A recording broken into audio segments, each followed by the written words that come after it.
That's right, folks. No, you did just not just turn on your GameCube. You are listening to the one and only Shoot Brothers podcast, the greatest wrestling podcast. Some might say. I've heard at least one person say that. It's, of course, hosted by myself, Mike the Shoot Shepherd, and Cameron, Brother Osborne. Bang, bang, bang, bang, bang. And this is it. We are here amidst the regular wrestling week. Well, I guess Dynamite was on a Saturday, but we're finally back. It's Wednesday night. They're having another show tonight, but we're not covering that because it hasn't even happened yet. Mm-hmm. But everything else is here. Maybe even some little middle segment for you. Maybe we'll see. But maybe we'll see. Well, that's exactly right. That is exactly right. This is the Shoot Brothers. This is the podcast. And, we're sort of coming to the end of June. Dads and grads, you had your month. This is the month of dads and grads, and then come July 1st, I want them all to shut the hell up. It's not about them anymore. Yeah. Summertime, the official day of Canada tomorrow to bring us in. Mm-hmm. And that's, July, Money in the Bank. Lots of wrestling. AEW's having specials every week. Lots of fun stuff. It's going to be through these. It's going to be a great summer. It's going to be a hot summer with some even hotter wrestling action. So let's just get ourselves into it, right? And let's start the week the only way that we know how, which is with crowning a brand new Tweet of the Week champion. It's the Tweet of the Week. It's the Tweet of the Week champion. From a new first-time Tweet of the Week champion. Comes from none other than the savior to humanity, the answer that all cis white men all over the planet have been looking for. Really, Joe Rogan, the deity to such group. When he tweeted out, now he has a in his stand-up specials has a well-documented shitting on professional wrestling thing, and no fault to his, it is very hard to get UFC fans into, and boxing fans and real fighting fans into professional wrestling. It is very difficult to convince them that it is entertainment and not fighting. So I think it's something to do with the extra, testosterone and HGH that's flowing through their brains. They can't quite make the connection between, it's not fighting, it's like you're watching a movie. They can't quite get that together. But recently, A&E has been doing WWE documentaries throughout. You watched any? I have watched a few, actually. I watched the Steve Austin one. I need to watch more now that they've all come out. Okay, or at least rather, I'm watching whatever they're giving to us on YouTube. I don't know if that's the full special, but it appears it's like 27 minutes. I think the one I watched was like an hour and a half. Okay, so maybe I was watching like kind of like an extended previews of whatever, but I'm still getting some of the content here. Yeah. Yes. But earlier on in the week, Joe Rogan tweeted out a great photo of Macho Man Randy Savage mid-promo. He just kind of took a photo of his television. And he said, these WWE documentaries on A&E right now are really well done. Maybe I'm really high, but I think I now am beginning to truly understand pro wrestling. Now, this could be a breakthrough for all of fighting sports all around the world. If Rogan is on board, I mean, what if...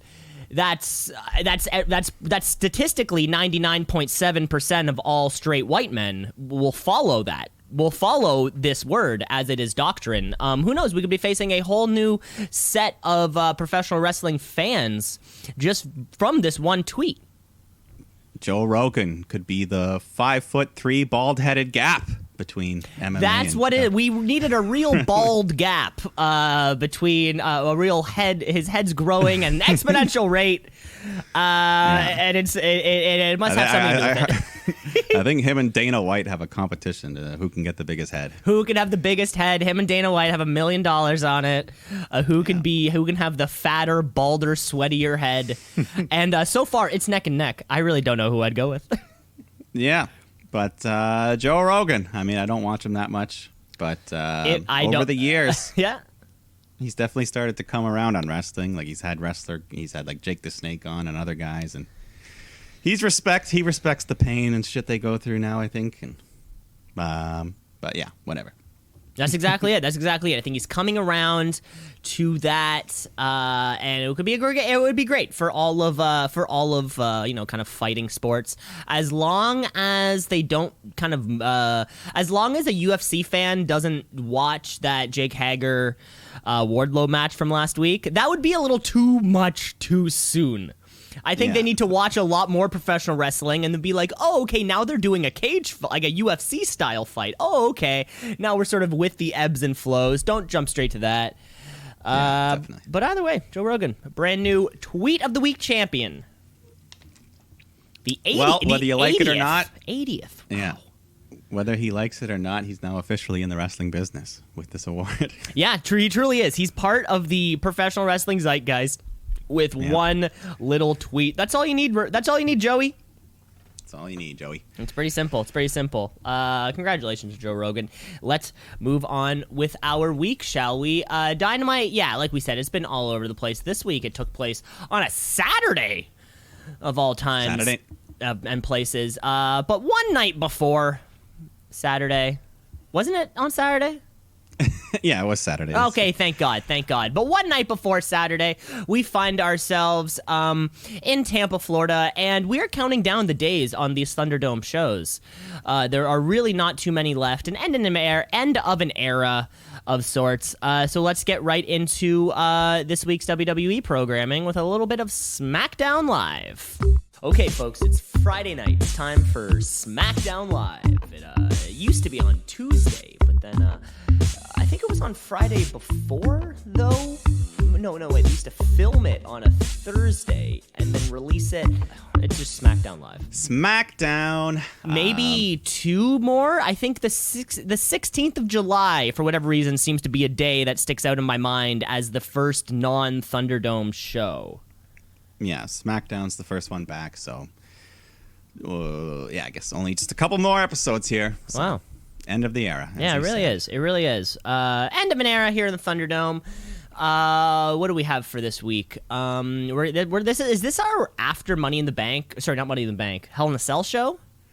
Yeah. Oh, SmackDown. shit.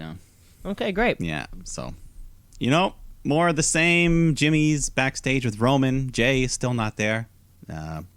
He says he's not coming back. But Jimmy says, I got you. So he really just flipped the switch in these last 2 weeks. Mm-hmm. Who knows? There's still a lot of story to tell there in the Uso family kind of drama or whatever. Yeah. Whatever it is, like the story of those two and Roman is not done yet. No. Yeah, that's why. Yeah. Yeah, we need resolution. They can't just all of a sudden be aligned and this guy's gonna, I don't know. Yeah. But I think coming down at least to kind of get themselves down to the ring to kick off this broadcast was Bianca Belair cutting a classic kind of celebratory promo. Of course, she got the victory over Bayley at Hell in a Cell. Yeah, she threw in the ding dong, the witch is dead. So, but then Seth Rollins comes out because he's mocking Cesaro for losing and insults Belair. And Bayley comes out. And anyways, this all leads to mixed tag match. Cesaro, Bianca taking on Seth Rollins and Bayley. And, it was fine. But these four have been fighting a lot of each other lately. So, but anyways, Bianca gets Bayley up for the KOD. But then Rollins just kind of runs through the ring. Cesaro bumps into Belair, causes Bayley to, I don't know. Bayley gets loose, hits her with the knee, and then the roast plant gets the win. So Bayley just pinned the champ, just like that. Just like that. These mixed tag matches often feel a little wonky, just due to that kind of stipulation that the men need to fight the men, the women need to fight the women. So it feels like it can be a little not organic. One thing I really liked was I feel as though Bayley and Seth Rollins, both of their heel personas lining up very well for two characters who have been on the main roster like the exact same amount of time. Like the two of these Yeah. have crossed paths backstage, I'm sure. I'm sure they've been, of course, Bailey and Becky Lynch came up together, and it's like they've always been around each other. But I feel like I would like to see these two be friends more. Maybe again this week. I feel like they're both cocky. They both got a laugh. That Seth Rollins laugh. Yeah. Who knows? It could become kind of like they're the king and queen of the laugh thing. I don't know. But No, I like that. We need, just like a mutual friendship, not just no, a no one's mutual here. friendship, like, hey, you're in the men's division, you're in the women's division. You would never try to get one over on the other one because it wouldn't do Exactly. anything better for you. So You're not trying to date. You're not trying to manage each other. You're just helping each other, looking out for each other. Exactly. So if nothing else, maybe we'll get more of Bailey and Seth Rollins in the future. But we'll see. We'll see. But hear ye. It's time for the royal coronation of King Shinsuke Nakamura, presented by Mr. Rick Boogs. Rick Boogs. So Nakamura comes out, he sits on the throne, and then Boogs bestows the crown upon him, plays some guitar, as McAfee's going wild. He does a little Stone Cold impression. He's spilling water all over himself. He's Yeah, smashing together, just chugging water. He's going nuts. But then we go backstage where Baron Corbin's quite depressed. He just walks off from an interview saying, "What's the point?" So maybe we're getting a new image for, or at least he's no longer the king. Maybe he's gonna, I don't know, get a new look. Well, and Baron Corbin for years now has never shown any emotion outside of the emotion that he's always shown of "I'm the best, I'm a heel." So yes, showing a little bit of character development the other way. Some vulnerability. Which we've never seen out of the 12-time Golden Glove fighter champion Corey Graves. Yeah.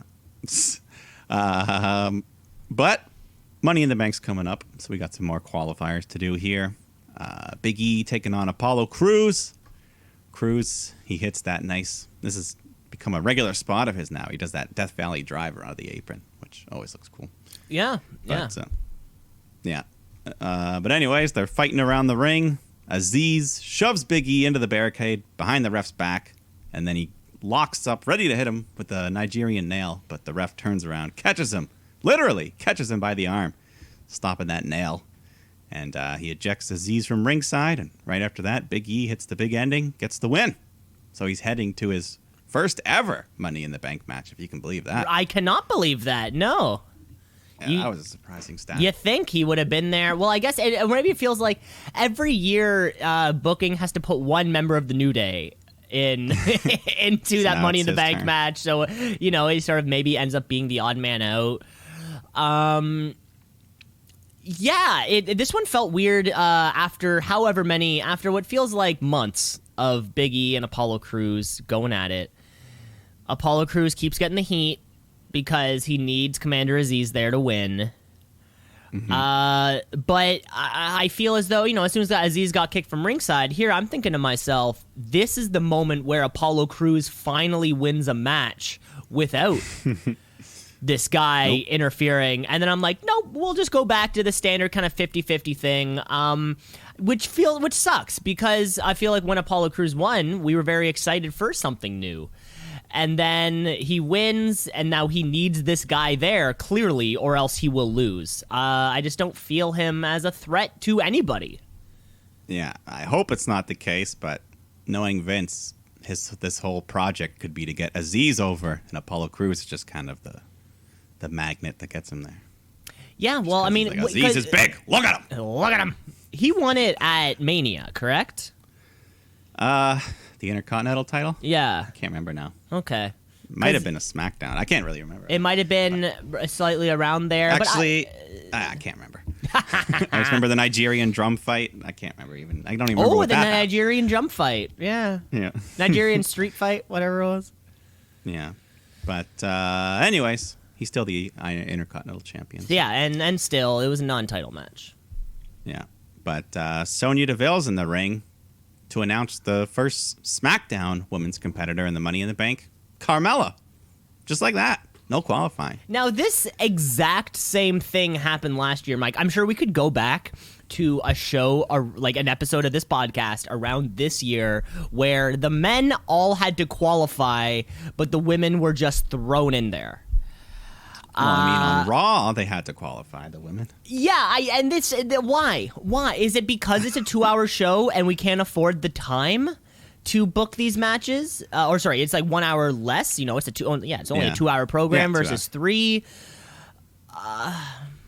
Seems weird, I don't know. right? Seems weird. Well, if that wasn't enough, Liv Morgan then comes out and says, hey, what the fuck? I beat Carmella last week. I belong in the Money in the Bank match more than her. And they just kind of exchange insults and smack each other. And Sonya says, all right, Liv, take on Carmella right here. Prove you belong in the Money in the Bank. So at least someone has to fight for it. But, yeah, we just jump right into Liv Morgan, Carmella. I guess one of the notable things, they showed a slow motion replay of Carmella with a big kick right in the throat of Liv. Yeah. Looked pretty nasty. Don't look bad. But anyways, at the finish, Carmella tries to go for like a top rope Hurricane Rana thing, but Liv just rolls through, stacks her up, pins Carmella. So Liv is in the Money in the Bank match.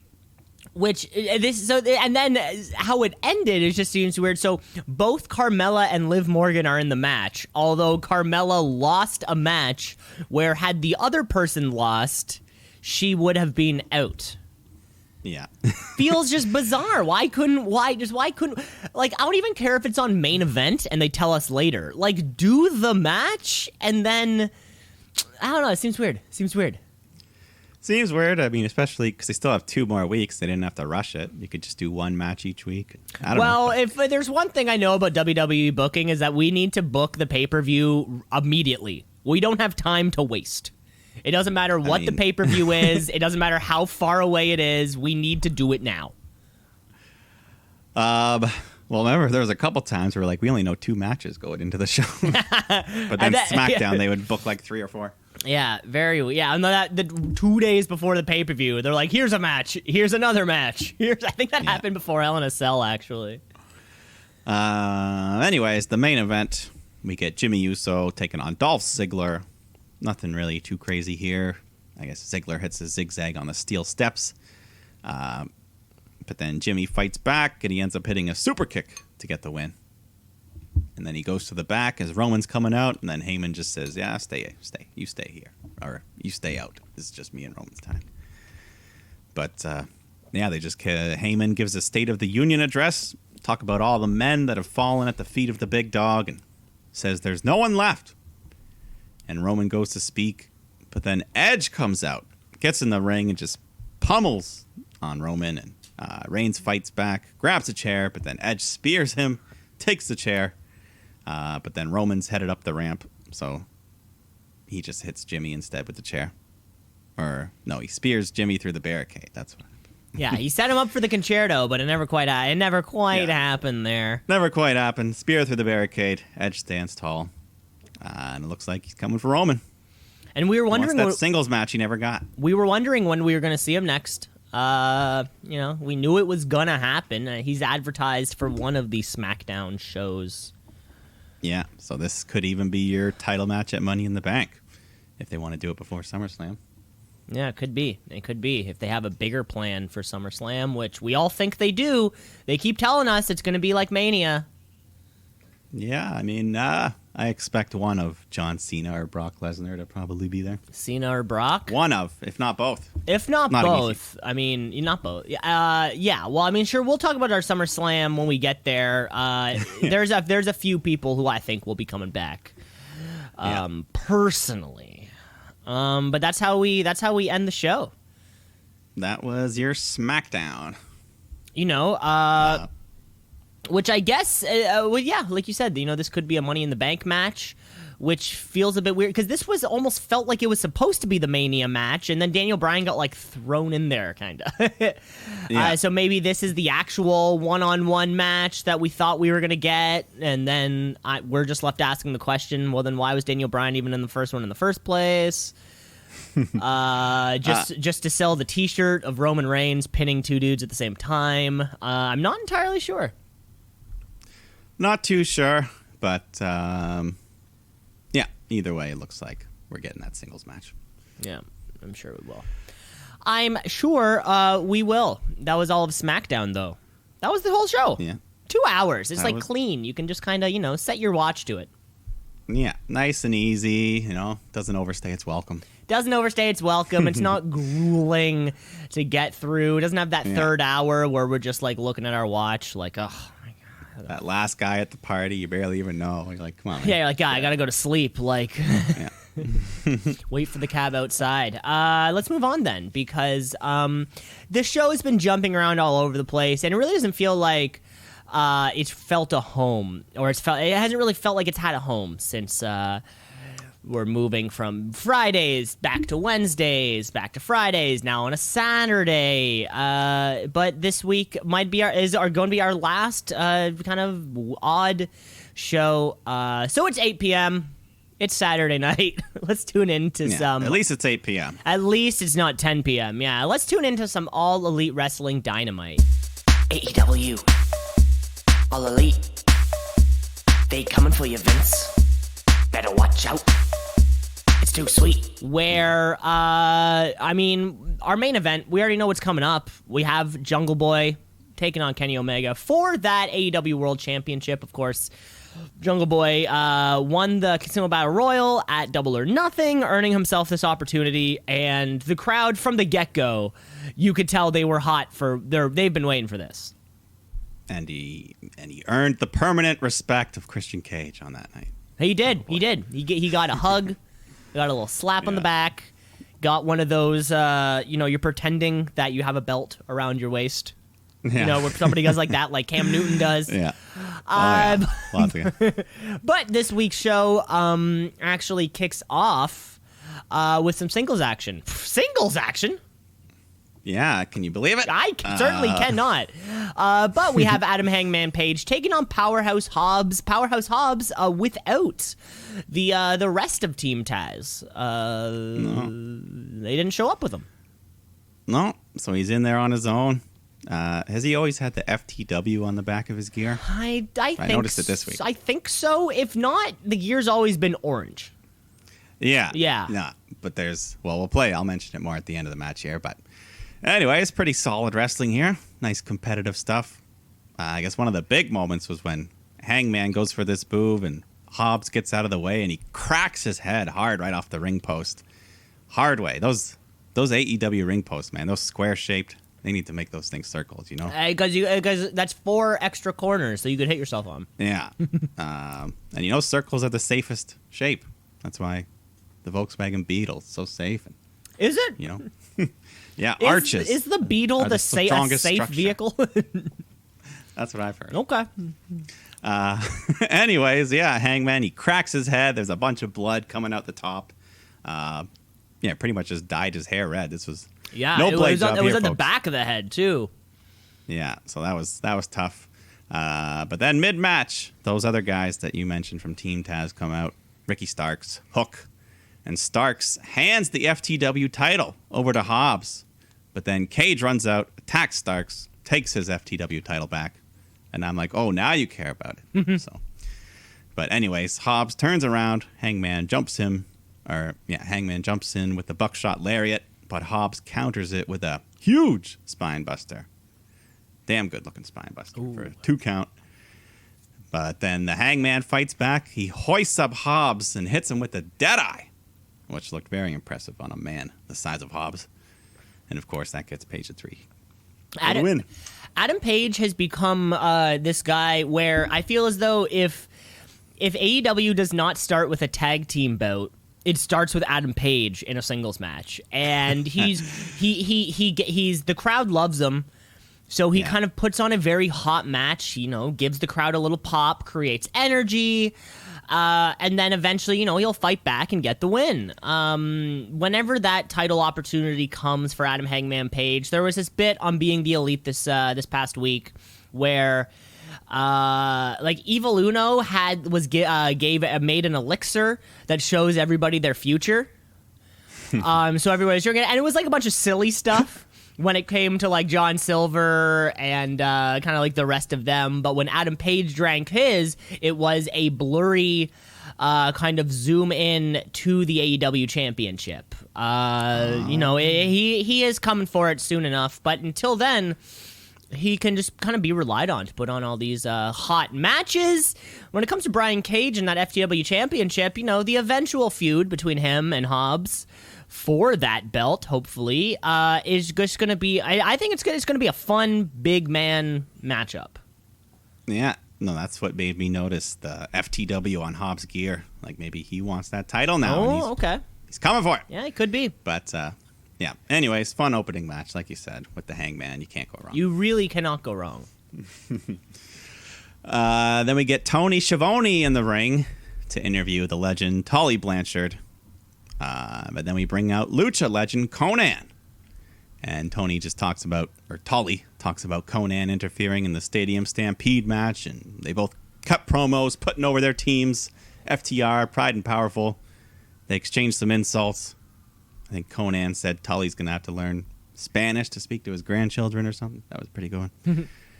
But anyways, Tully threatens to have FTR beat up Conan. He just says, I knew you'd try that. And he brings out Santana and Ortiz, who look a little different. They're all dressed up, very frumpy looking with these hoodies and bandana face paint. But then Tully says, look at the big screen. And we see Santana and Ortiz laid out in the back. And then inside the ring, FTR remove their disguise and beat down Conan, hitting him with a double spike pile driver. And I guess, we saw Conan. He was the DJ of the Stampede, the Stadium Stampede last month. Nice little angle setting up, or kind of rather adding heat to what will probably, the feud that we have between Santana Ortiz and FTR. Conan essentially, effectively establishing his relationship as part of the babyface group. And we've seen a bunch of these kind of Santana Ortiz promos. A few have been on Dark, maybe a few kind of throughout the rest of the program, like the weekly kind of stuff.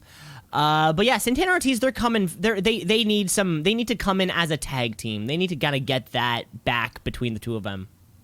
Yeah, they can have a hot match with FTR, hopefully get the win and climb the ranks, come for those tag titles. Yeah, it would be great to see. It really would be. Then we get singles action. Dante Martin of Top Flight, who I'm sure have been featured on Dark every week. Everyone's featured on Dark, baby. Everyone's featured on Dark. 15 matches. We got 15 matches. You know who's going over because it's the people who you know. The ones who don't go over. Yeah. The Wingmen, they were on Dark last night. JD Drake taking on Frank Kazarian. Yeah, I'm watching it. I was watching it. Yeah. Hey, that's good. We gotta make sure they're not fudging the numbers on these rankings. Someone's gotta watch it.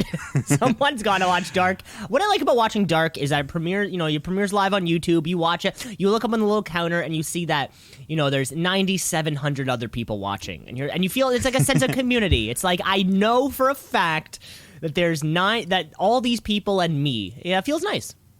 Is there a live chat? I'm not sure. I watch it on the smart TV, which doesn't have the live chat kind of feature there. It's just, it's more just kind of, click it. Yeah. Well, those live chats, you can't even participate. They go so fast anyways. I know. What's the point? Unless they're, unless it's a very, very small show where not many people there's like are a dozen viewers and you're like talking to the guy, but that's about it. Yeah. Oh, well. Oh, well. Backstage, MJF just cuts a promo insulting Dean Malenko after he assaulted him last week. But then he gets jumped by Jericho, and we get a big brawl between the Inner Circle and the Pinnacle. And they fight their way down to the ring, and Pinnacle's got the upper hand until Sammy Guevara comes running out, turns the tides. Because I forgot to mention, he was attacked earlier in the day in the parking lot with a chair by Sean Spears. Dangerous place. That's why he was a little late, yeah. Then we get Ethan Page, the other Page, taking on Bear Bronson of Bear Country, who have they been on Dark these last weeks? Bear Country's crushing it on Dark. Also, one of the backstage, there's like some kind of like, It's like a weekly news type segment, or not like interview type segment, where they have one of the kind of backstage personalities interviewing all the dark guys. You know, just asking them questions, this, that, the other. Yeah, they're around. Yeah, well, either way, they're on or at least one of them's on TV here, and he looked pretty good. They go back and forth. Bronson climbs to the middle rope, but then Scorpio Sky distracts him on the outside long enough for Page to come in and lift him up for an impressive Ego's Edge to get the victory. It's a good move, especially on a big man like that. But, The Ego's Edge. Yeah, that's a good one. yeah, formerly the Razor's Edge. But Well, you know, you gotta change it. You gotta change the name. yeah. But afterwards, he cuts a promo on Darby Allin. And this was the first time I've ever heard this in AEW. There was a lot of what chants going on. Yeah, for the first kind of time, I was wondering if that was something that like Ethan Page fans follow. You know, if he gets whatted a lot. But it's a professional wrestling staple. I mean, but this it's usually just WWE. I don't know. Either way, it was strange. But the whole thing ends up with him challenging Darby to a coffin match. So, hey, another thing coming over from WWE. Yeah, a coffin match at Road Rager. I don't know if you caught that little thing there, too. That will be the name. They marked it as July 7th. That'll be the name of one of the, like you said, the weekly kind of special shows they have. Yeah. So, coffin match, that should be fun. Yeah. Have you seen one before? Yeah, we had there was a coffin match in when we went to Saudi. One of the Saudi Taker, Rusev. Yeah. Yeah, that's right. So let me rephrase. Have you ever seen a good casket match? Coffin? No, but I know the deal. I think wasn't there like a Taker Stone Cold one also? Yeah, there's been a couple fun I ones feel like back I in the can day. picture some of them. It's just like Yeah. the coffin's just beside the ring, right? And they just kind of get. Yeah, they're always kind of campy and fun. I don't know. We'll see. Yeah. My prediction is Darby Allin's going to go for a coffin drop, land Land right in the and lose the match. coffin. Yeah, that would be it. Okay, moving on to some women's action here. We got good Canadian girl, the Bunny, taking on Chris Statlander, who is undefeated since her return from the claw machine there. But Bunny as well, you know, this is her second singles match on Dynamite in the last few weeks, so good for her. Getting a little bit of a spotlight here.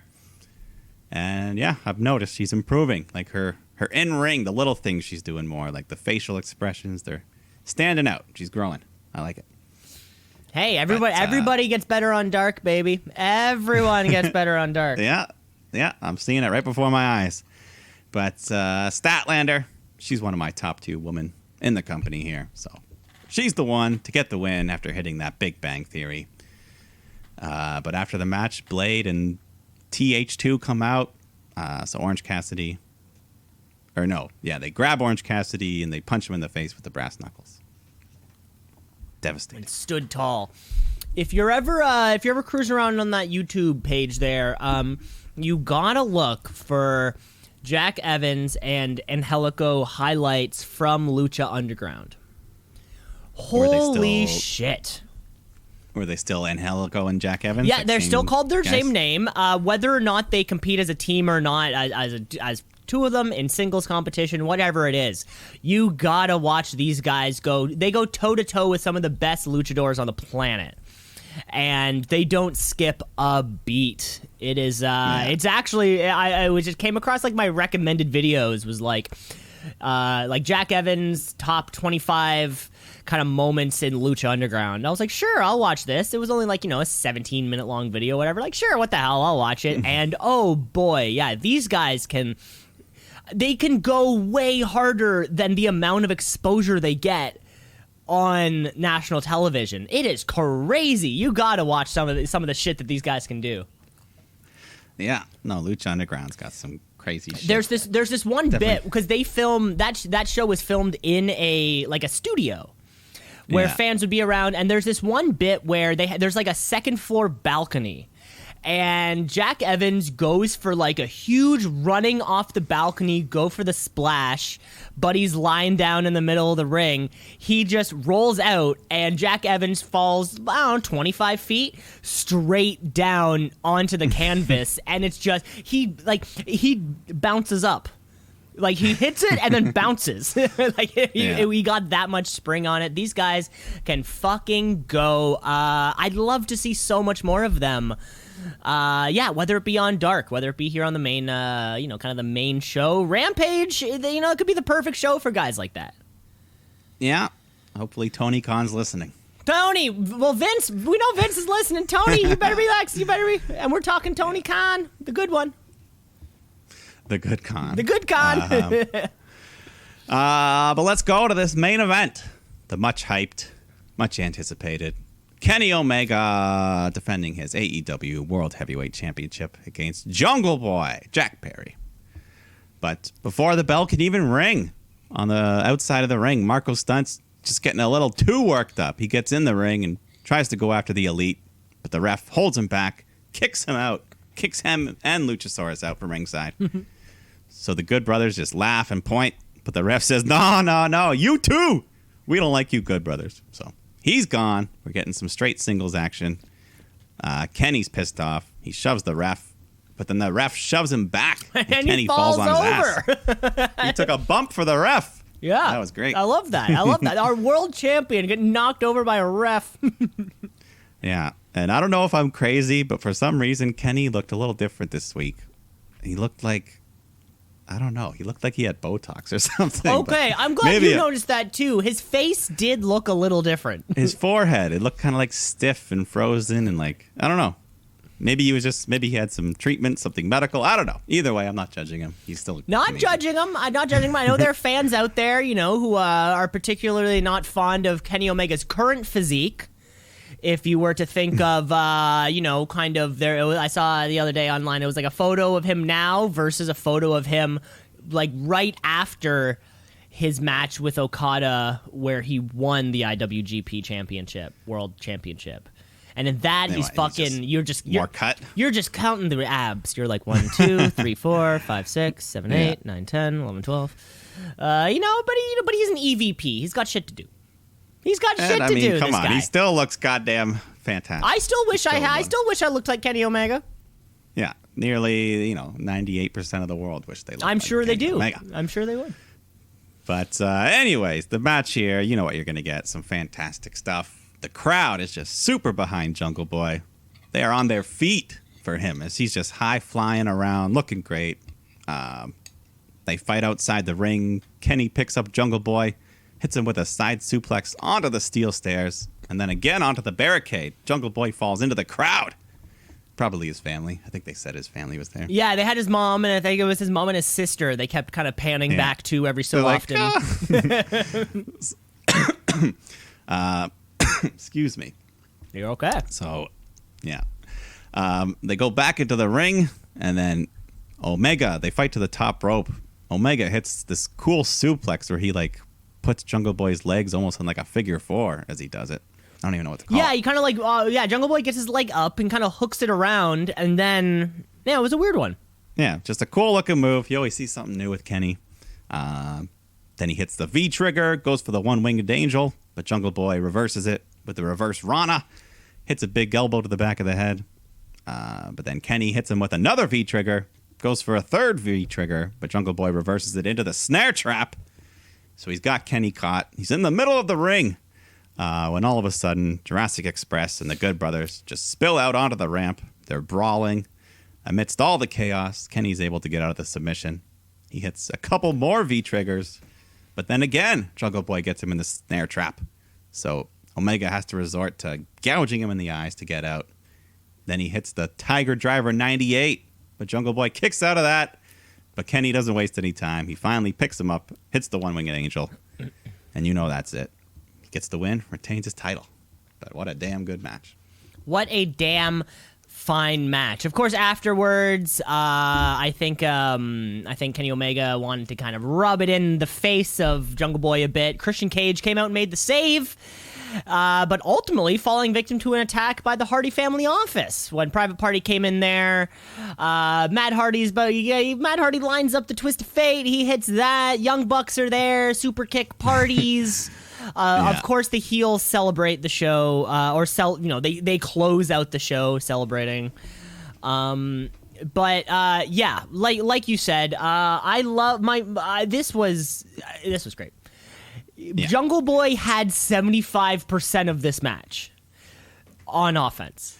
He really did. Yeah. And Kenny is this is how you work with a kid. This is how you work with a young star who not has time to win yet, but like for a guy like Kenny to be okay, this is how you're going to get put the fuck over, and you're already fucking over. And this is how you do it. This is his first world championship opportunity in what will be a career long of championship opportunities. And they accomplished something incredible. I loved having Jurassic Express kind of negating the presence of the Good Brothers there. Was a great bit of booking, I thought. Emphasizing the real threat that Kenny Omega might have been in. Especially that first snare trap. It was, is this the one? Yeah, it was good. Who couldn't love it? Jungle Boy, what a star. He's already a star, but just puts him over even more. Him and Adam Page are two of the ultimate baby faces in AEW. Yeah, right now, if you're looking to the future, Adam Page, Sammy Guevara, I think are our top baby faces kind of going forward, and even Darby Allin, but of course things will change. Yep. My only question is, how many weeks will AEW keep having the Bucks getting heat at the end before the audience stops caring? Like, I'm trying to think so Matt and Nick Jackson, great heels. They're doing this whole thing. They have jewelry hanging they have jewelry where jewelry should not be. Like from their ear to their nose to their mouth. They're doing all sorts of things. Great heels, and they've relished in the opportunity to fill the role. But I don't know how they could get any more heat. So having them come out and doing the same heat stuff, eventually, I just wonder when it's like, what's the point? It might be maybe almost like ineffective because they couldn't be any more hated. Yeah, and I don't really know who their clear next challenger is, really. I think there is a next week on Dynamite, there is like a tag team gauntlet match that Excalibur said, where or like a not gauntlet eliminator. Yeah, something like that. Where I think, but they are also involved, so it will be for those tag team championships, but. We'll have to see, I guess, ultimately I guess this week, tonight. Yeah. Oh, okay. Yeah. But yeah, it would be great to see Nick and Matt Jackson either move into like a solid, kind of feud. Because I don't think they can get more heat by doing what they're doing. Yeah, right now they can be more than just Kenny Omega's lackeys coming out to help him do shit at the end here. Exactly, because I feel like the Good Brothers right now are the lackeys. Yeah, we right? already. Yeah, we don't need more than that. And we already don't want them around. Yeah, exactly. So, but that was it. Pretty good episode. Great main event. Yeah, fantastic main event and fantastic first half of the show. Mike, should we take a break right about now? Let's do it. We're going to take a break because we have the rest of the wrestling week. Of course, we're talking about Monday Night. Of course, we're talking about NXT. And we got a little middle segment for you this week. So stick around. Do it. Let's shoot. Yeah, let's shoot. Yeah, let's shoot. Brother. Yeah, let's shoot. Yeah, let's shoot.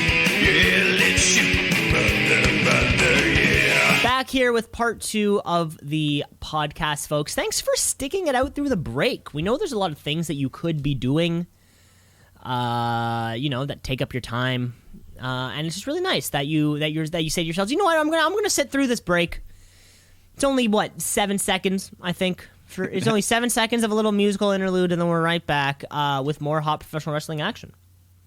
Yeah, we're just giving you the option. If you need a break, have a little break. Get a snack. Go to the washroom. Get a Kit Kat. Get a Kit Kat. Give me off a break of that Kit Kat bar. Kit Kat bow. Well, let's move into the show here, shall we? Let's do something. This show used to be jam-packed full of middle segments. But then as soon as Dynamite came around, the timing, and then we're sitting here on these like, Jesus Christ, these shows are going to be 2.5 hours long a piece. Yeah. That's And we too- didn't used to, before NXT was only 1 hour. We didn't cover it every week. It wasn't on TV. Exactly. Well, until it's on TV, we're not covering it. And now that it is, the show gets jam-packed with our weekly wrestling action, and we don't have enough time to bring in a lot of middle segments. But let's do a little one this week, just because, no fucking reason, just because it's our show and we can do whatever we want. So let's give ourselves, let's do a little pump the tires, pump the brakes. That's right. I think we've only done this once before. Maybe but, twice? Yeah, maybe a twice. second time. But we have a whole bag of segments we can bring out of the anytime we want. Anytime we want, it's really just making them fit into the shows. Pump the tire, pump the brakes. Here's what we're gonna do. I got 3 things for you here, Mike. Topics, wrestling topics, even a little bit of background info I've studied. And then Mike, of course, I'm gonna ask you at the very end of it, hey, are we pumping the tires or are we pumping the brakes? Are we going forward with this or should we stop? The rules are pretty easy, right? That's right.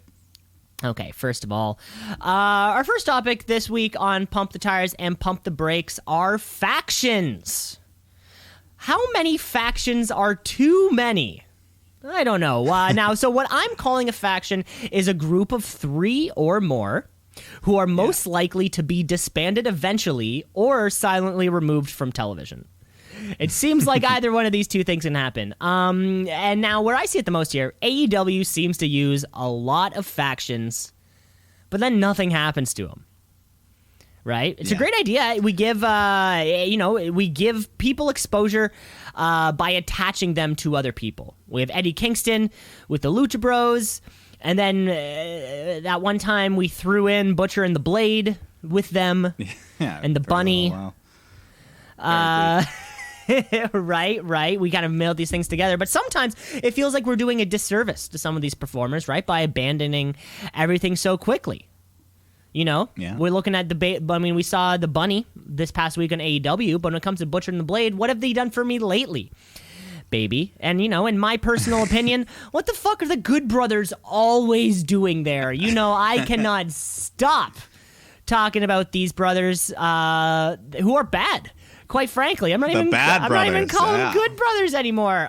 So, Mike, we're pumping the tires, we're pumping the brakes. Factions. How many are too sounds many? Like you want a number? Sure. Well, once you get into, I think once you go over a dozen, you're getting pretty high up there. Yeah, I mean, seems like there's more people in factions than not in AEW. Like Jurassic Express, that's a faction. The newest, the Wingmen, of course. Ryan Wing- Nemeth, Pretty Peter Avalon, JD Drake, and Cesar Zaboni. Yeah, Sure. like even guys who don't need to be in factions, they just join anyway. Like the Griff Garrisons and They give them all the what's his same name? T-shirt, and then it's like, great, you're Yeah. a faction now. Yeah, there's the Nightmare family. They got like trainees and rookies now coming out with them. They don't even tell you their name, but they're part of the family. Well, they're part of the faction. Is this good by attaching lesser known individuals to bigger names, hoping that they can get over a little bit? Is it bad that they get abandoned so quickly and we don't even talk about it? Are there too many? Is there too many factions? Remember the Brandy and Mel, the head shaved girl? Of who we haven't course, seen? they were called they called themselves something.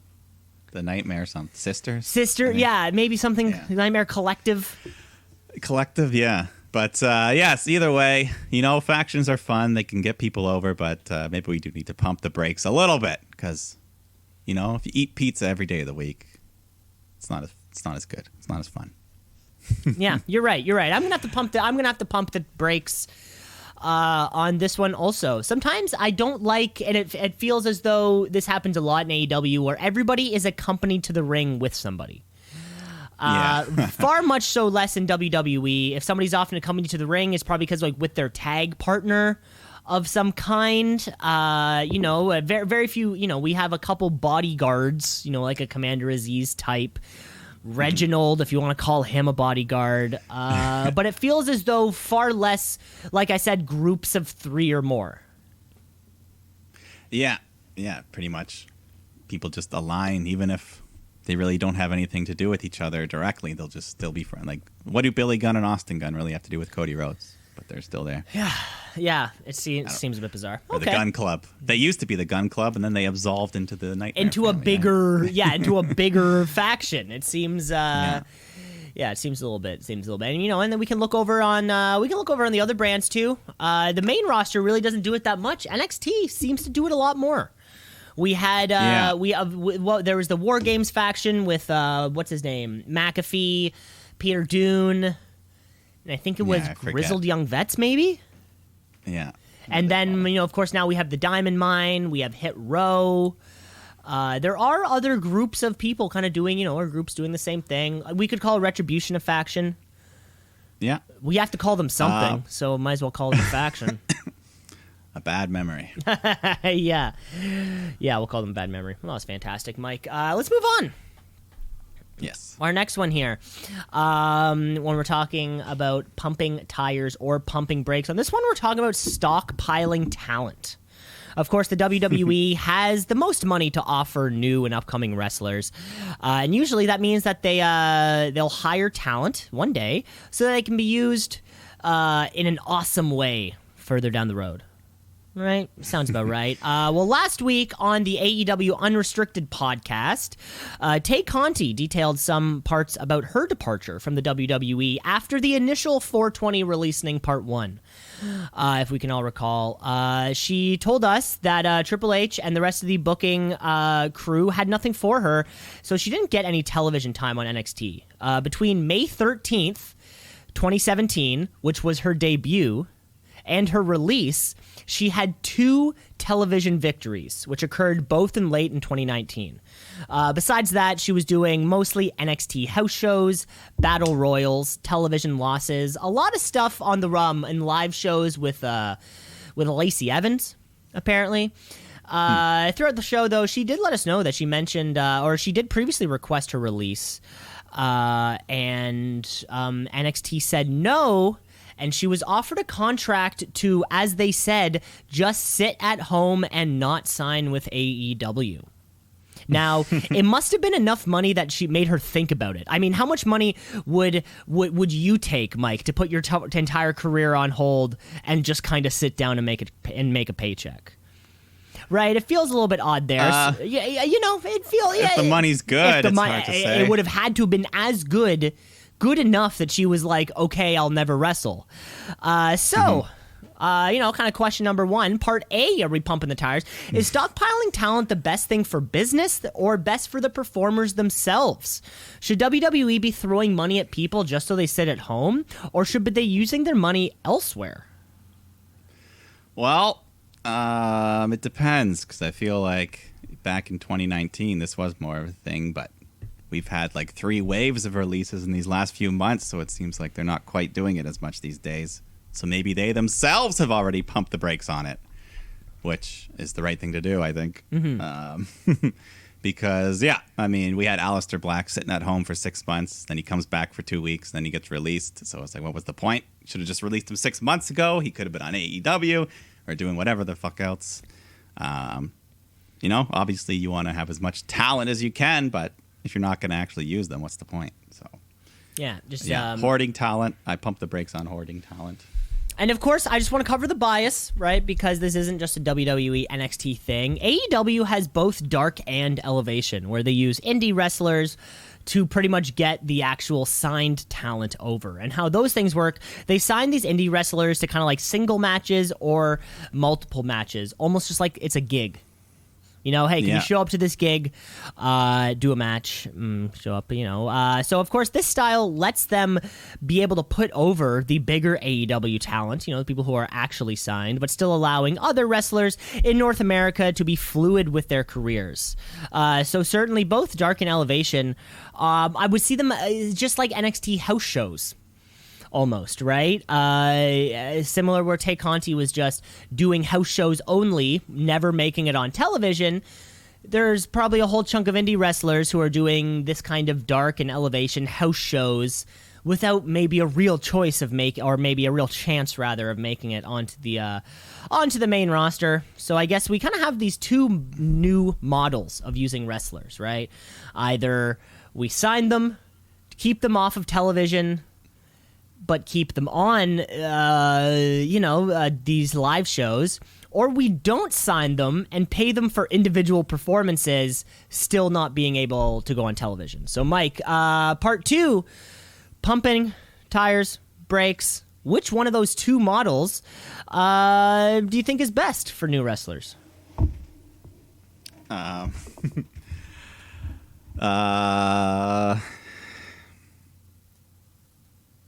kind of mixed up here On the exact question? Yeah. Okay, yeah. So, Of, so I'll rephrase it, right? So, the NXT model signed themselves to a contract, work house shows, but never end up on television. Mm-hmm. The AEW model signed them to individual or a few matches at a time, do the live shows, and still never get on television. So which which model? Yeah, which model do we prefer here? In the one sense, you're signed to a contract, which probably means more regular pay. But in the other model, you are able to travel around and do more professional wrestling outside of the one little place. Yeah, I mean, the AEW would give you more freedom, while NXT gives you more stability or whatever. So I guess I don't know. It's really down to the performer's preference. If it's up to me. I guess it's fun seeing these new faces kind of come and go sometimes. These little short runs, like Maki Ito in the women's tournament. I was a big fan of hers. Mm-hmm. And I mean, Thunder Rosa is not officially signed in AEW, and she just kind of comes and goes. So it can work. So I guess I'd rather go with that one.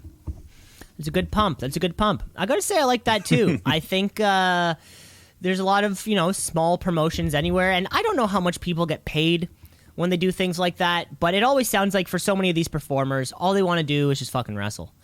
And so many of them are signed to these contracts, which, yes, are keeping them financially, stable, but they're not able to do that thing that they love. And I would rather pump the tires on having these performers be able to perform every night and do what they love. Mm-hmm. Okay, Mike. Your final brake tire pump is all about championship matches. So, of course, Mike, sometimes championship matches are given, like if you're Brock Lesnar, you just show up.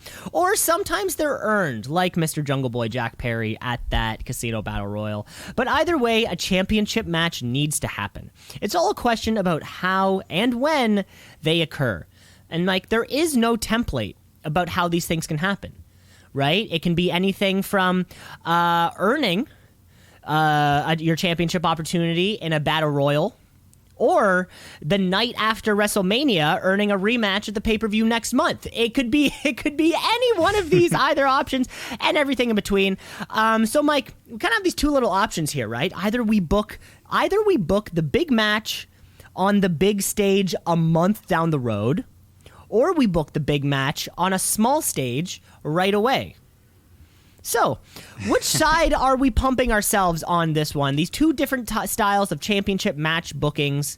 Which one, where are we pumping the tires? Where are we pumping the brakes? Or is there another kind of booking option which you would rather pump on? Well, frankly, I think we can pump. There's room for pumping for all of them, I think it's fine to have a hot shot match. I challenge you. All right, let's do it. Let's do it tonight. Some of the biggest title changes have happened that way. But then, of course, I mean, you miss out on some build, some story, some promos. So, I don't know. I like having it both ways. I like anything can happen in the world of professional wrestling. Title matches anytime or anywhere. Yeah. I'd have to put a pump right now, kind of in our main in our kind of current present professional wrestling main television stuff. I'm gonna have to pump the brakes on booking the big match down the road, a month 3-4 weeks in advance. I'm gonna have to pump the brakes on those and really pump the tires of these shorter turnaround type things. I mean, we just saw this past SmackDown, Edge just showed up, and we already think he's going to get a Money in the Bank opportunity, where on the other side of the coin, Christian Cage has been in the company for not as long, but certainly around just as much. And he hasn't even broken through anywhere close. I mean, he was the final 2 in that Battle Royal, but close is only good and horseshoes and hand grenades. Close only counts. So yeah, I think, and it's funny to see Edge and Christian both in that exact same position. They both return, or making a debut/return. One immediately thrown into the main event scene. One fighting their way to maybe get that opportunity later. Mm-hmm. That's it. That's it. That's all I got. That's all I got. No, I don't. Yeah, I don't really have anything to add on that point, but I understand. Yeah. No, I think you lean more one way. I'm kind of fine with both ways. Mm-hmm. And because, is there a third option we can think of? No, there's no third option, because this is also going under the assumption of Kofi Mania was once in a lifetime. We will never get another Kofi Mania again. So that was like a piece of professional wrestling history that we're going to tell our grandkids, and they're not going to believe us. I mean, it was pretty much similar to Daniel Bryan's arc. It was pretty similar. Pretty similar. But yes, if you're using the phrase Kofi Mania, there's only one Kofi Mania. There is only one Kofi Mania, and we all know what it means. And that was it. That's all I have for this week's Pumping the Tires and Pumping the Brakes. Yeah, fun segment. We always have fun on those little in-betweeners. Yeah, it was a good one. And if you want more, folks, you have to demand it. You have to demand it. If you want AC Dirt to come back, yeah, we'll put in a couple calls. we can go. No promises. No promises. Yeah. Well, that was fantastic, Mike. That was a lot of fun. Great playing little games. Let's move on with the rest of the show. The second half of our wrestling week, that is. Because, yeah, we just got to get through it, I guess, at these points. We probably have some qualifying matches coming up. Money in the Bank's right around the corner, so we got to be sure to get all that business out of the way. And we can't do that without first stopping by Monday nights for another episode of Monday Night Raw. Let's get raw.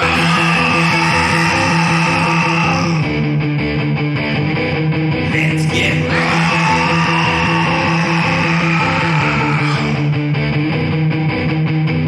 That's right. The main event's supposed to be this second chance triple threat match, but we're told that Randy Orton can't compete. Oh, no. Or he's not even here. He's not even in the building. So we're going to have a battle royal. The winner will take Orton's spot in that triple threat match. Yeah, my best guess as to why Randy Orton wasn't here was that he cut himself shaving, trying to shave that new look in, I think. And he was like, he cut himself. He's like, I can't go on television. I'm going to look ridiculous. Yeah. So thankfully, Riddle shows up with a handwritten letter from Randy, which has obviously been forged. But basically says he wants Riddle to fight on his behalf. Pierce and Sonya, they don't buy the letter, but they let Riddle into the match anyways. So They agree. That's all he needed.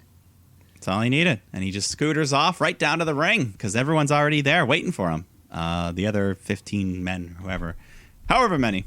It was mid-card heaven. That's what it was. Just Viking Raiders. Yeah, it was who I can imagine is remaining in the gaggle. Yeah, exactly. A couple other bigger guys like Hardy and Damian Priest, who we haven't seen since the zombie incident. We have not. Yeah, we have not. Yeah, so he was there. Mustafa Ali, he's kind of doing his thing with Mansoor, yelling at him.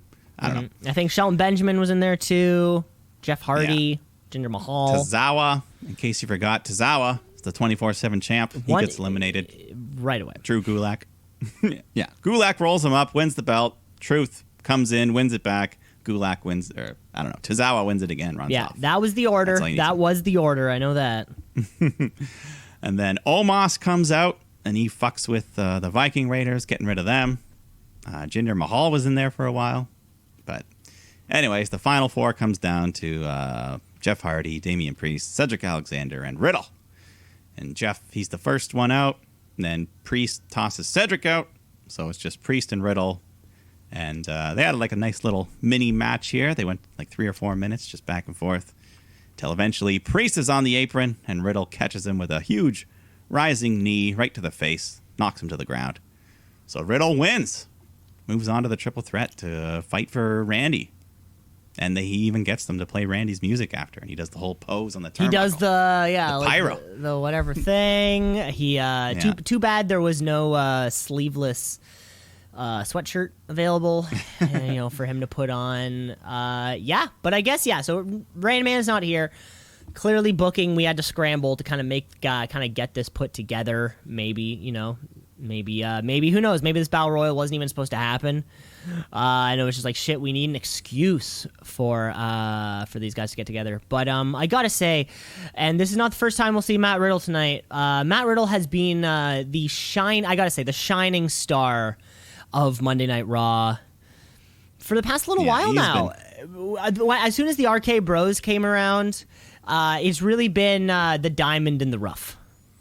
Yeah, I mean, even pretty much for most of his call-up, they've treated him pretty well. Like, obviously, they give him that goofy personality, but in the ring, he wins most of the time. He had a little U.S. title run, and he's constantly on the show. So and I mean, he's been on, and he did the same work on SmackDown where he was initially called up, right? And then they kind of that's right. And then they gave him a scooter, and then they put him over Monday Night Raw, and it's just I think he's a guy that, especially when the crowds come back, there's going to be a lot of.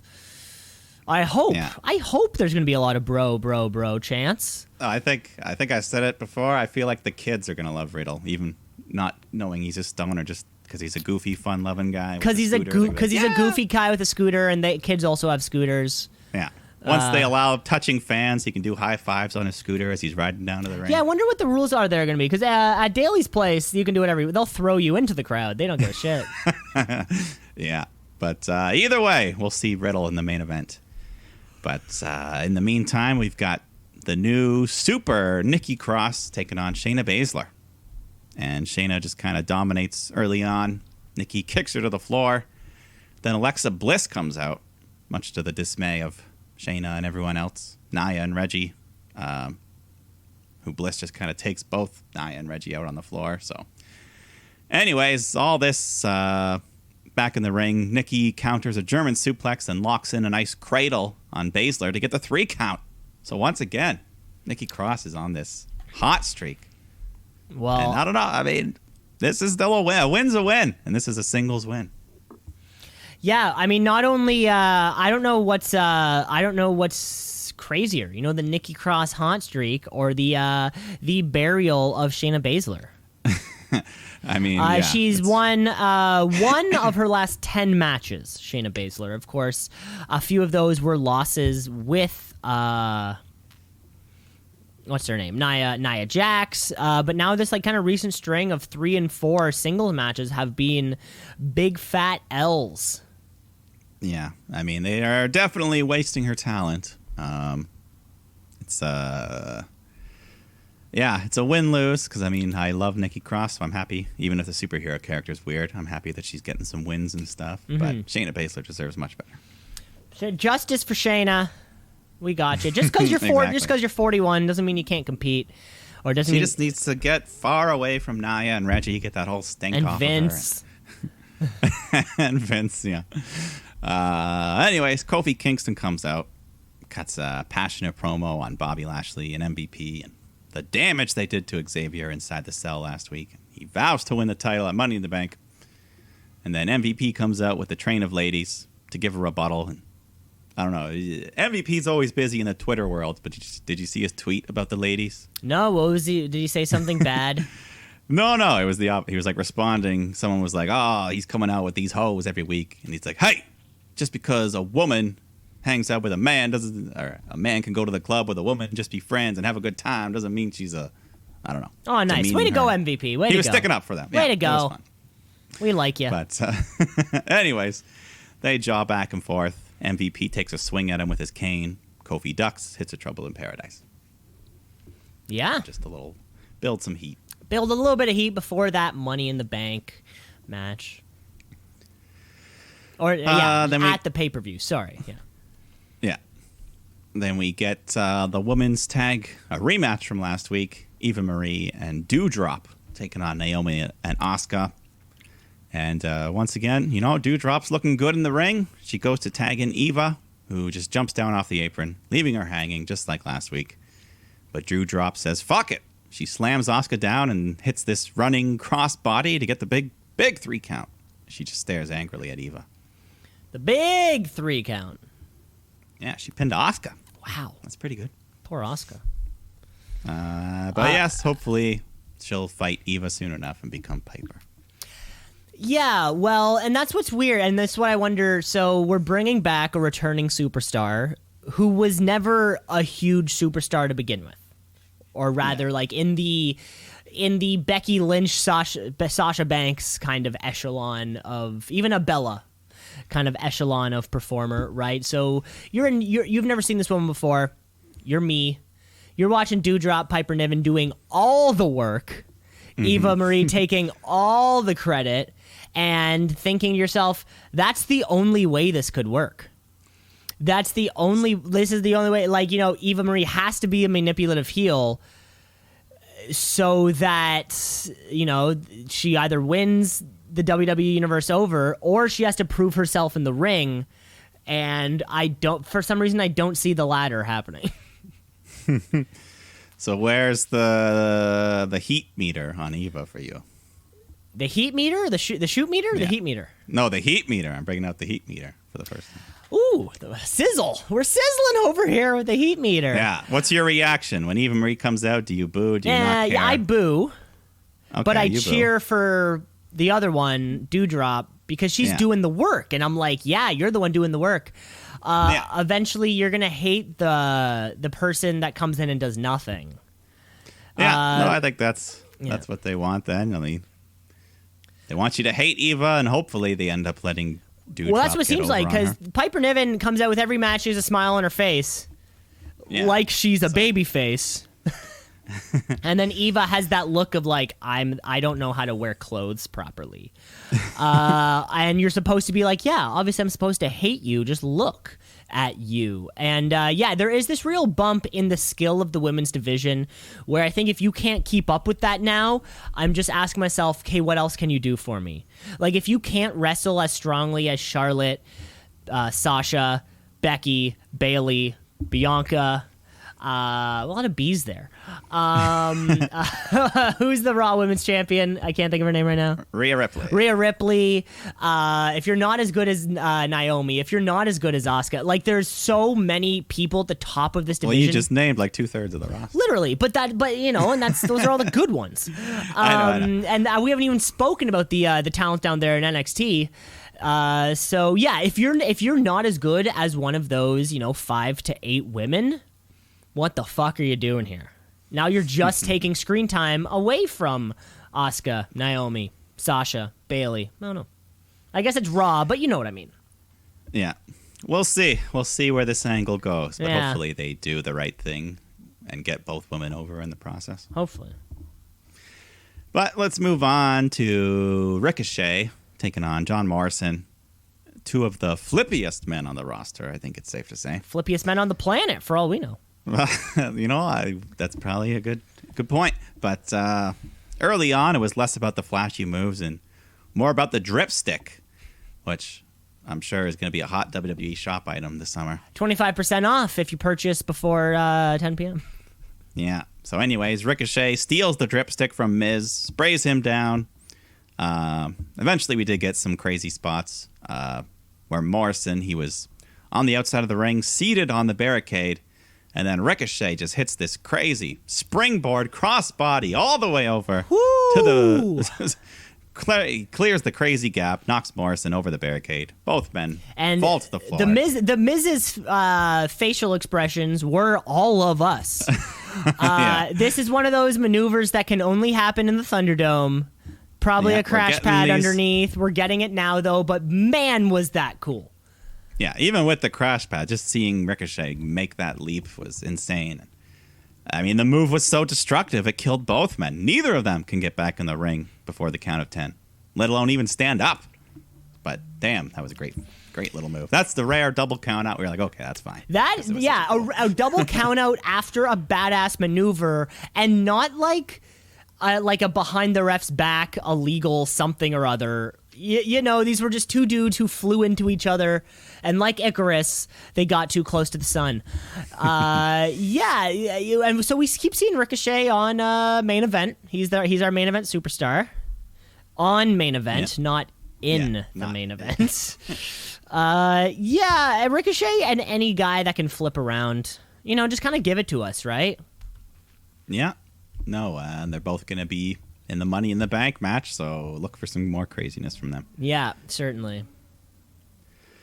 Then we get a 6-woman tag match. Charlotte, Tamina, Natalya taking on Dana Brooke, Mandy Rose, Rhea Ripley.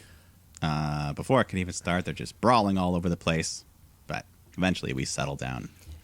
Pretty standard 6-person affair here. You know, Charlotte and Ripley just continue their feud, and Mandy and Natalya had a good little thing. Eventually Natalya gets the sharpshooter locked in, but she's kicked into the corner. So Charlotte tags herself in from behind and gives a big boot to Mandy's face, and that gets her the 3 count. This was one of the most confusing matches to me in possibly the past few months of Monday Night Raw. So before the match starts, all 6 of them are going at it, right? The ref eventually kind of, you know, separates them so the bell can be rung. But while he's starting to separate them, I'm like, okay, this is huge, because whoever he puts in Charlotte's corner and whoever he puts in Rhea Ripley's corner will be very telling about who I'm supposed to cheer for. And then they swerved me. They're putting Natalya and Tamina with Charlotte, and they're putting Mandy and Dana with Rhea. That was the biggest swerve of the night. I have no clue who to cheer for anymore. I'm done, Mike. I can't. Can't. Well, I was going to say, if that wasn't enough, right after, as the match is over, Charlotte celebrating, Ripley just hits her from behind, takes a cheap shot, and walks off laughing. Oh, my God. So, but, like... They're both heels. They're both heels, but, like, WWE's only piping in the booze for Charlotte... Yeah, I think we don't even... This women's, the Raw women's division, and then also kind of by association, Natalya and Tamina. Poor Natalya, SmackDown. Go back to your show. This is going to be one of the biggest answered questions once the live in 2 weeks, when the live crowd does come back. And I think, honestly, I'm just going to cheer for whoever the first Monday Night Raw crowd cheers for. I just need one. I just need them. You know, if they cheer when Charlotte comes out, great. You're my baby face. Let's go. I'm going for you.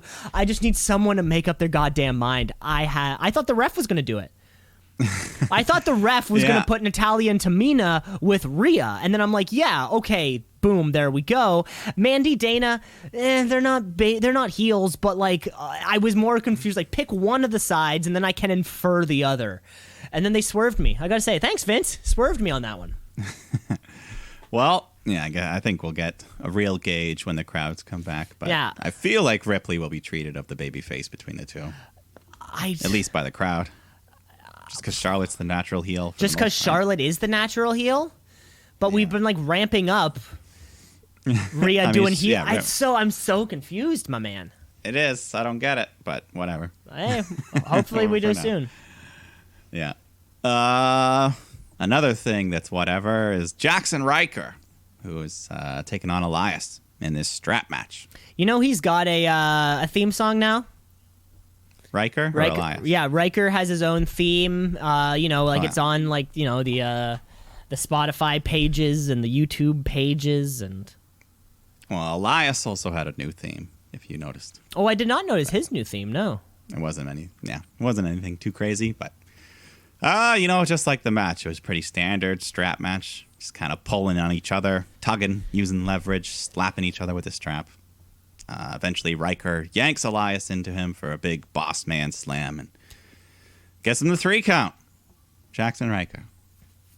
This is where... Isn't it weird that... How does he keep surviving these releases? 1, he keeps surviving every single release. But 2, so the match prior, we have no clue what's going on. at least in this one, we know Jackson Riker's the babyface, although he shouldn't be. Like, at least this one, we know they're trying to give us, an actual babyface thing. I'm worried, though. He's got a lot of beef on him.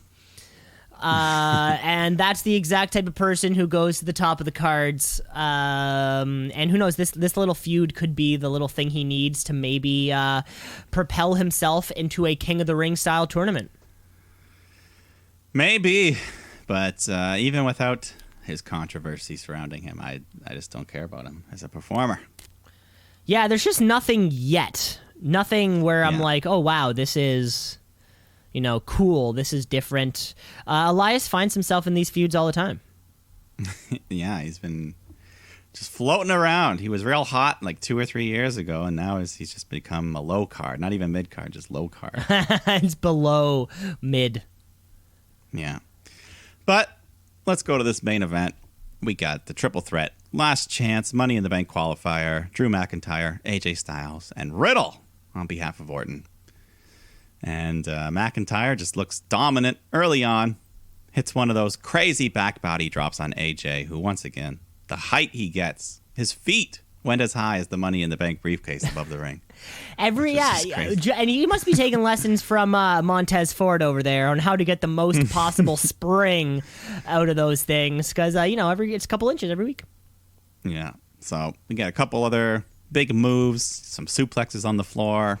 Riddle and AJ, they team up. They pick up Drew and hit a double running power slam him through the announce table. And Riddle and AJ just kind of go in the ring and have their own little back and forth. Riddle channels his inner Randy, does the draping DDT.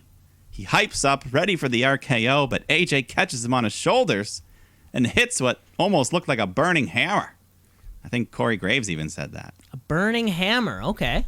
Yeah, one of the crazy. Look up the actual burning hammer. It's a crazy movie. Okay, yeah, that's a new one for me I'd never heard of before. Yeah. Riddle recovers. AJ. AJ's like seated against the steel steps outside, so Riddle runs in to kick him, but AJ moves, and Riddle's got no protection with those bare feet. He kicks right into the steps hard, so he's injured. He has to be helped to the back. So AJ and Drew are just on their own. Drew hits another one of his awesome Michinoku drivers.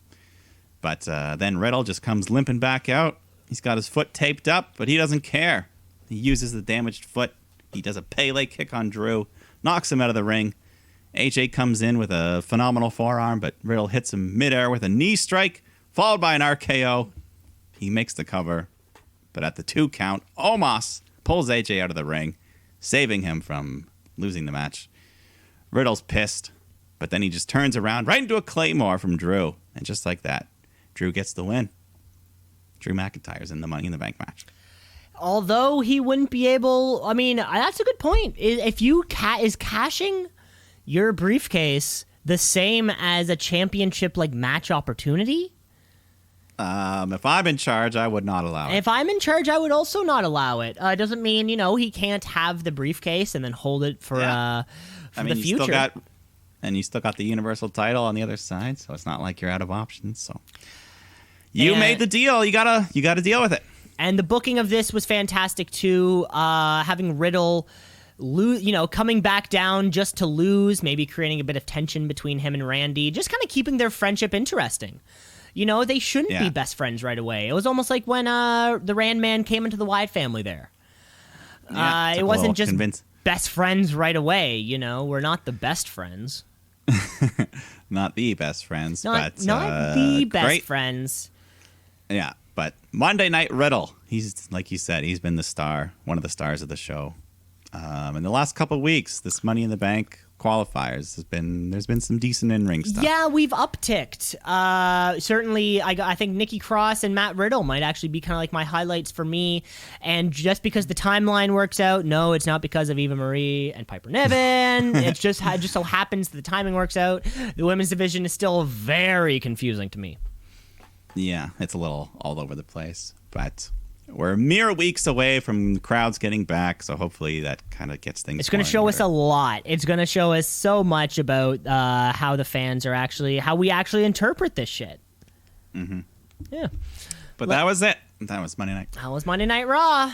They're getting better and better as we go, folks. The light's at the end of the tunnel. Let's get to our final show of our weekly coverage, because they are leading up just 1 week away from their this year's version of the Great American Bash. We are talking about NXT. NXT, what does it mean?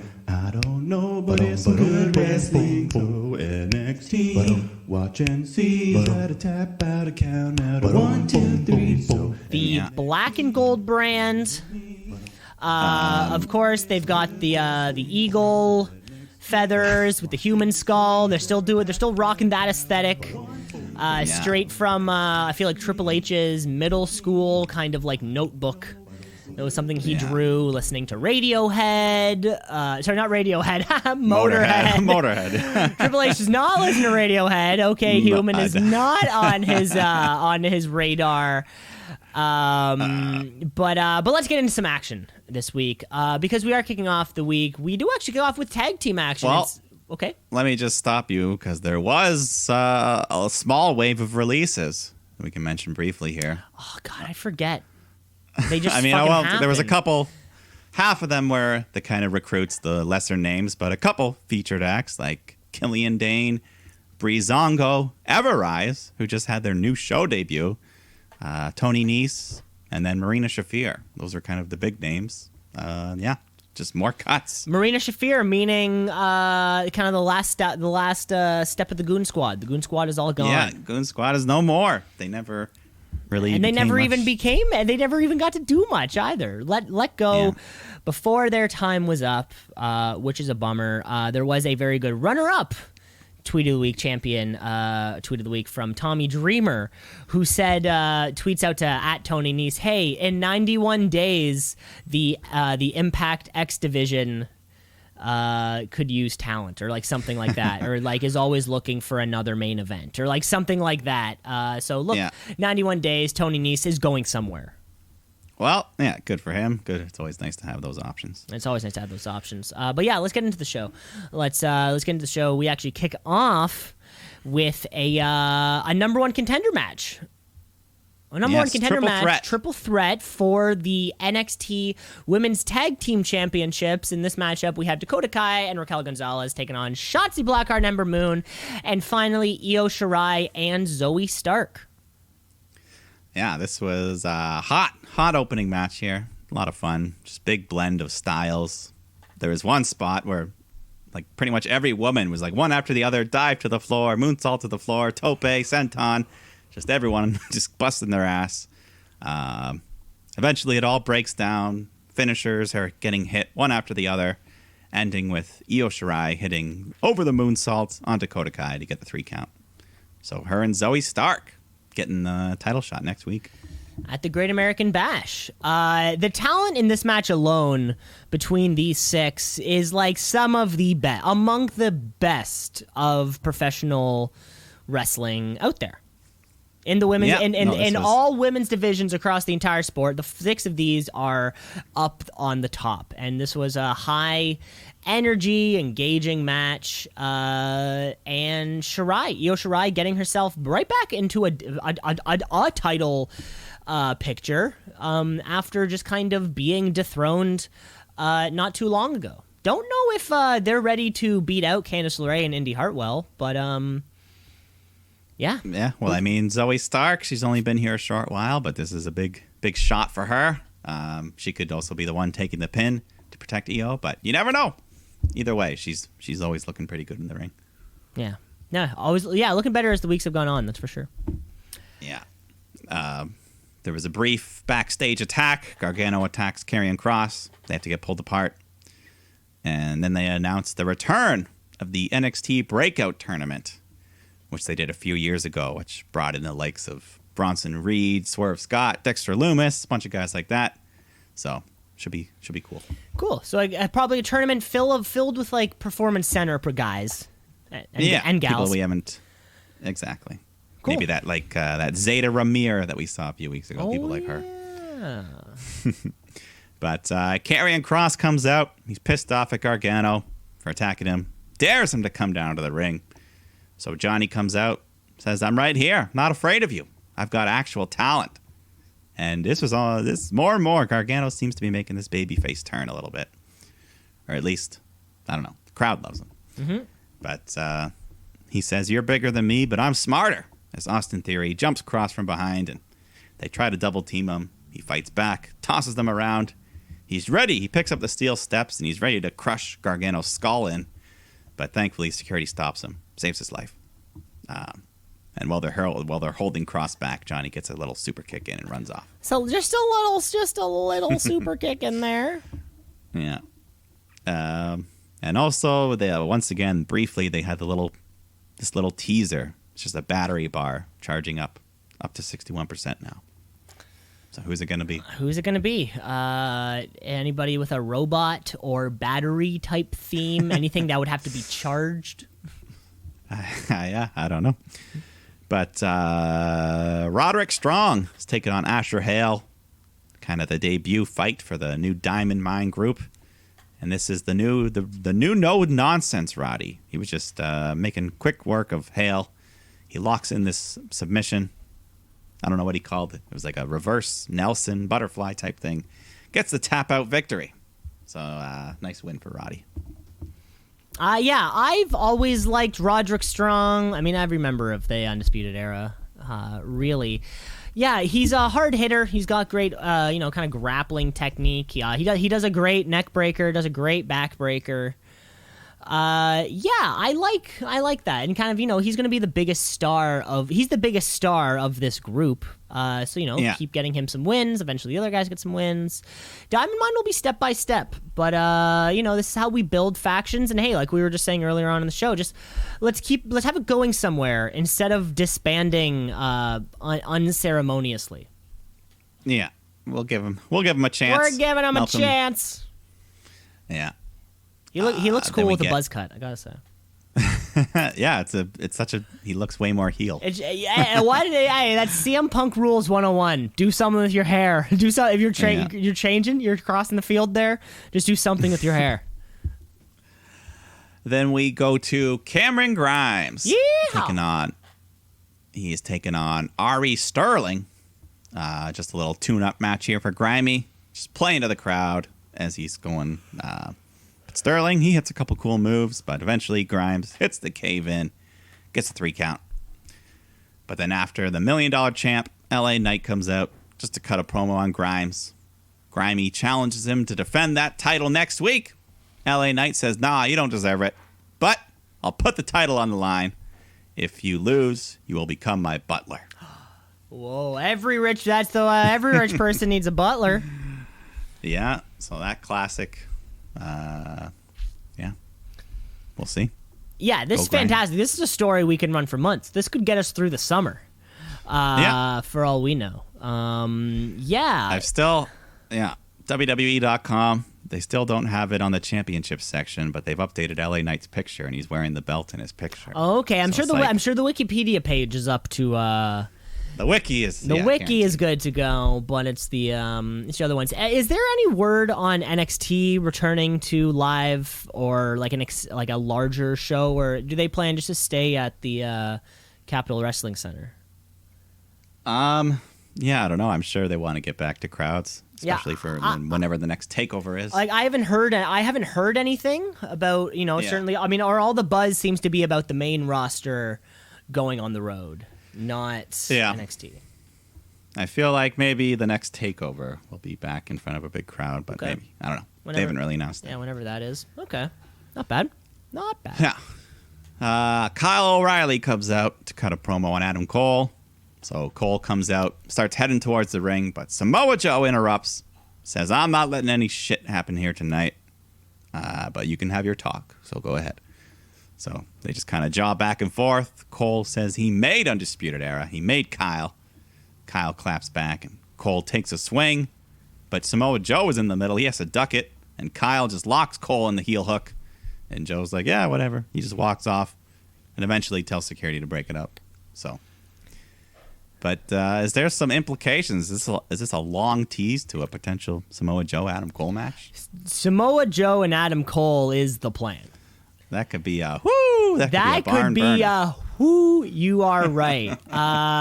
Mainly because we know Joe. He's going to take. He can do a backflip, right? Probably. He's gonna eat one of those. Of course, you know I want it. Of course, you know I want it. He could. I think he could, but I don't know. Either way, that's a match I want to see. This is a match that not only do you want to see, you never thought you would see. That'll be the plan, certainly down the road. And yeah, we can book that one whenever the fuck we want. We can sit on it. We can have it go places. Yeah, it'll be great. Yeah, I just hope at some point Samoa Joe gets to wrestle again. Go out on his terms. Yes, I'm sure. Yeah, well, certainly Samoa Joe is not done in the ring. Yeah. Mm-hmm. Then we go to mixed tag action here. Xia Li and Boa taking on Mercedes Martinez and Jake Atlas. And yeah, most of the match was okay. Nothing was too crazy. Mei Ying stands up, just distracts Mercedes, which allows Xia Li to hit her with a massive roundhouse kick to the head, which was legit. It just fucked up Mercedes. You could tell right away. She falls to the mat, hits her head. Xia goes to cover her, but Mercedes is out of it. She kicks out, but she's not even there. She's not even responding. The ref stops the match. But yeah, that was legit as can be. Yeah, it certainly looked like it. And Mercedes Martinez is one of the baddest, one of the baddest bitches out there. Yeah, and yeah, just the whole way she kicked out, and then they called the match off right after. And the replay, the kick, it was just don't blame Xia. Things happen in the ring, but yeah, that sucks. Hopefully she's okay. Yeah, I'm sure everyone will be fine. Yeah, that was a hard one, though. Yeah, Xia Li, maybe still a work in progress, but I think the NXT fans are excited for Tian Cha. Yeah, and I'm sure they can turn this into a big angle. I mean, they've already fought a couple times, but if Mercedes is injured and she comes back, get a nice little babyface pop. We'll see. Mm-hmm. Yeah, I'm looking forward to it. Then Tommaso Ciampa, Timothy Thatcher, they come out, followed by MSK, and they've all got chairs. They just kind of have a nice little sit down and cut promos back and forth, but Ciampa and Thatcher definitely got the better of them. The crowd and us, we're still not on MSK's side, so I'm rooting for Thatcher and Ciampa all the way next week. Well, and I think if there is a time to move the championships off of MSK, it would be now. The crowd is not hot on them, and if Trips wants them to, and Trips, what's the other guy's name? Shawn Michaels. What's the other guy's name? Yeah. Matt Bloom. If they want them to be hot, maybe they just got the opportunity too early.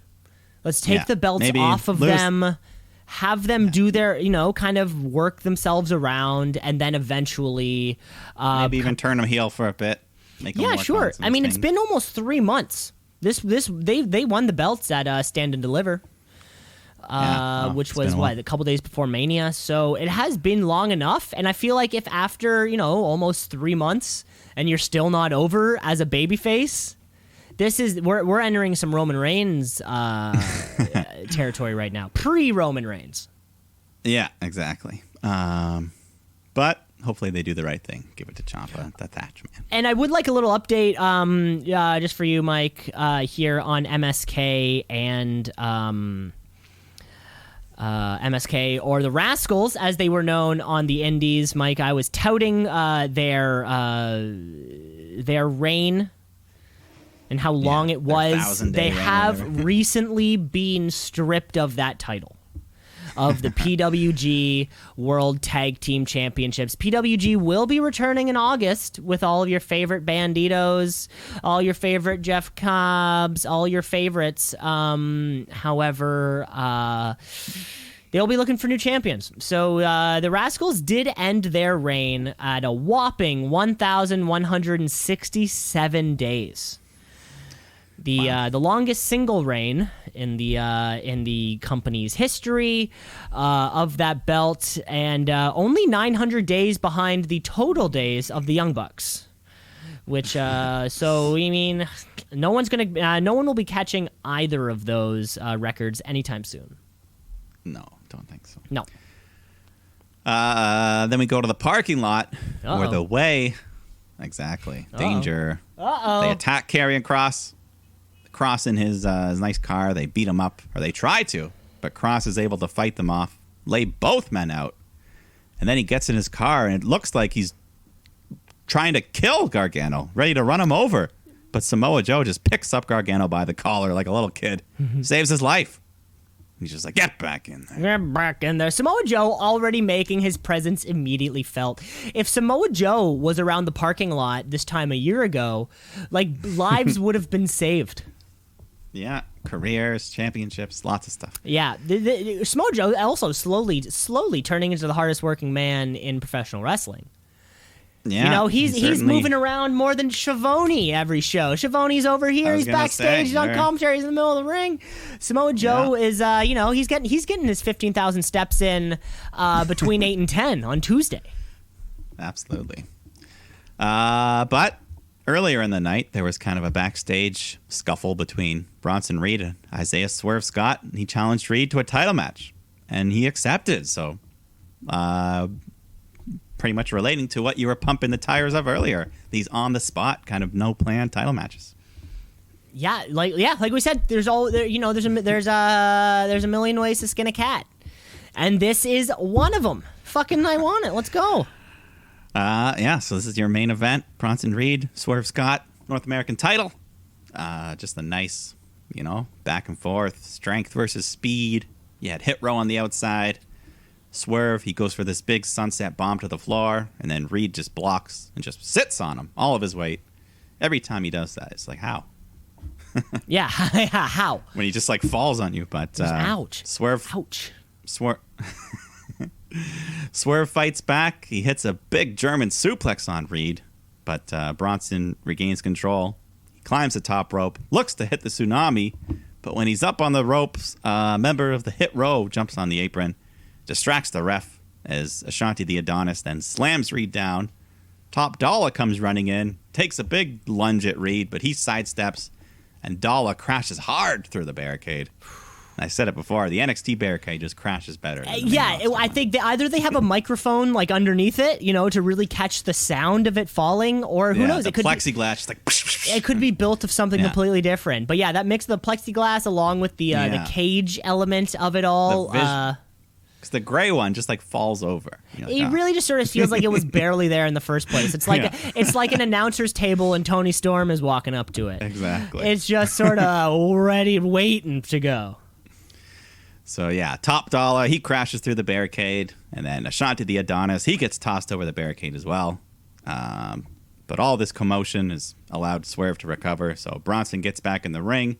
Swerve hits him in the back of the head with the house call, and while Reed is kind of laid out on the bottom rope, Swerve climbs up, hits this awesome springboard 450 splash onto Bronson, and that gets him the 3 count. Just like that. New North American champion. And Isaiah Swerve Scott. new. He's on. Yeah, good stuff. He's been on a roll this year, man. The Hit Row. This is good for them. Good for him. Good for everyone. There's been a bunch of rumors of Bronson Reed getting called up, so this could be the reason for his very short title reign. Okay. I think mean, it he feels had a like match it. or a dark match or a main event match last week or something. Like Something was main said. event? Yeah, main event. I Like the, think the Karrion show Kross as starring well. the show starring Ricochet and Tucky? Yeah, Karrion Kross and Bronson Reed both Really? had main event matches 1 or 2 weeks ago. That's interesting. Yeah, I mean, because it feels like what Bronson Reed just won the match, won the belt. Feels like maybe over a month ago, so it really doesn't Cage feel like match, a yeah. long time. But this was great. This was great not only for Swerve Scott, but like you said, Hit Row. I liked that they didn't get involved until late, and it was a super minor distraction. Yeah, compared like they to didn't even- compared to some of the shit that the Bad Brothers, that's what I'm gonna call them now. I refuse to say it. Yeah, I like it. The Bad Brothers, and eventually it's going to work its way to like Shitty Brothers. I just might as well start calling that now, because when the Shitty Brothers enter up a match, they just kind of fuck the whole thing, and they're like their spray tan is worse than Donald Trump's. But when Hit Row comes down to the ring, it's a small distraction, and then this is all they needed to open the door for the Hit Row to gain the gold, add some legitimacy to their faction. It's 3 or more, 4 of them. That counts. Yeah. And it feels like, Swerve has been really waiting for this moment for a while. He's been on a great 3 or 4 months working his way through TakeOver. Fuck, who was he feuding with before? And it was some great matches with Kushida, also around that Cruiserweight Championship. Yeah. And he's ever since he's turned heel, he's turned it up. He's been a lot. He's just had more to him in the ring. He was always a good wrestler. He put some cool color in his dreads. Started wearing grills. NXT has done a great job protecting the whole faction, and really just adding a championship is the final step needed to solidify the group as one to watch. Because right now, with our undisputed, with No More Undisputed Era, we need a new faction to run the show here, and who knows? Hit Row is a great option for that. Yeah, they've already got the merch ready. I want to see B Fab get in the ring. I don't think we've seen her yet. We have not seen her yet. She's got those cool white dreads. Cool look. It's a cool look. It's a good look. So we'll see. We'll see, but that was a great main event. Fucking didn't see that coming, and just another great episode of NXT as we work our way towards this Great American Bash. Yeah. But that was the wrestling week. Everything, all your weekly television. We're back on a regular schedule now for AEW. Yeah, it'll be really nice to see when everything comes back. That was all the wrestling week action. So let's get into our last segment. Let's get into the Wrestler of the Week. It's the Wrestler of the Week. Wrestler of the Week. Of the Week. Of the Week. The Wrestler of the Week. Of the Week. Of the Week. The Wrestler of the Week. Of the Week. Of the Week. The Wrestler of the Week. Mike, I'm going to lead this one off for you this week. I mentioned him earlier. Really been one of the shining stars on Monday Night Raw the past few weeks, and like you hinted, really the entire time he's been called up. I got to give my Wrestler of the Week to Matt Riddle. 2 matches on the same show. That's a big deal.